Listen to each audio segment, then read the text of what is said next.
You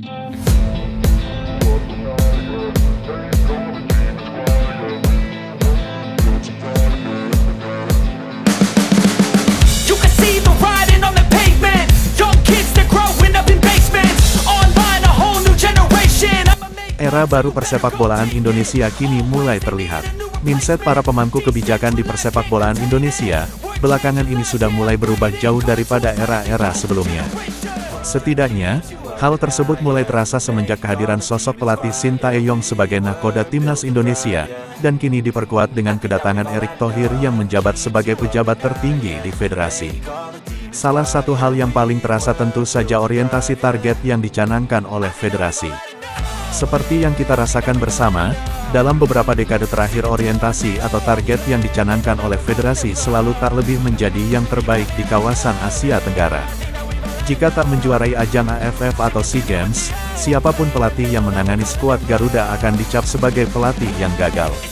Ironisnya, pencapaian yang sejatinya lebih tinggi daripada AFF atau SEA Games, seolah tak berarti di mata federasi, karena orientasi target utama yang dijadikan patokan adalah dua kejuaraan tersebut. Namun, ketika dua sosok bernama Sintayong yang memiliki visi jauh ke depan mengenai dunia sepak bola, ditambah dengan Erick Thohir yang memiliki koneksi berkelas dunia datang di lingkungan PSSI, target-target berskala regional sudah bukan lagi menjadi sebuah opsi utama. Timnas Indonesia saat ini, hampir di semua umur sudah mencanangkan prestasi di level benua, bukan regional Asia Tenggara lagi.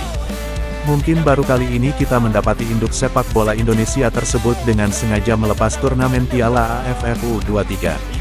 Padahal, tak sampai 5 tahun yang lalu, PSSI selalu memberikan target yang muluk ketika ada skuad yang dikirimkan ke kejuaraan ini. Pun demikian halnya dengan ajang Asian Games. Edisi sebelumnya, PSSI dengan tegas mematok babak perempat final sebagai satu-satunya target timnas U23, dan tak boleh ditawar-tawar lagi. Sebuah hal yang pada akhirnya gagal dicapai oleh Luis Milla pelatih timnas Asian Games kala itu dan menyisakan konflik yang berujung pada pulangnya sang pelatih ke Spanyol. Namun sekarang, di era Erick Thohir, Asian Games hanya akan dijadikan sebagai ajang antara bagi para anak muda yang tergabung di skuad timnas U20 untuk mencari pengalaman internasional. Targetnya, tentu saja pondasi kokoh untuk timnas Indonesia di masa mendatang, agar bisa bersaing di level yang lebih tinggi, bukan hanya setaraf Asia Tenggara saja. Iya, kita sudah berani untuk memasang mimpi yang jauh lebih tinggi lagi, yakni bersaing di pentas Asia. Balas putusan AFC, Erick Thohir diminta ajukan banding sanksi timnas berat sebelah. Ketum PSSI Erick Thohir diminta ajukan banding atas putusan sanksi AFC yang diberikan pada timnas Indonesia. Upaya Erick Thohir banding bisa menjadi jalan keluar bagi beberapa sanksi yang menimpa pemain serta ofisial Indonesia yang terlalu berat.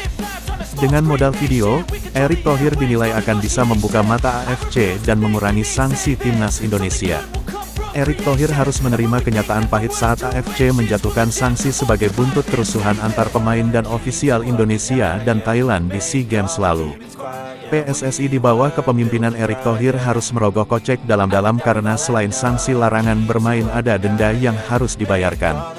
Total ada 3 pemain timnas Indonesia dan 4 ofisial yang mendapatkan sanksi plus denda yang totalnya mencapai $5.000 Amerika dan wajib dibayarkan oleh Federasi Sepak Bola yang dipimpin Erick Thohir tersebut. 2 pemain yang sama-sama dilarang bermain 6 pertandingan plus denda masing-masing $1.000 Amerika adalah Titan Agung dan Komang Teguh. Sementara Taufani Muslihudin hanya sanksi larangan bermain 6 pertandingan saja.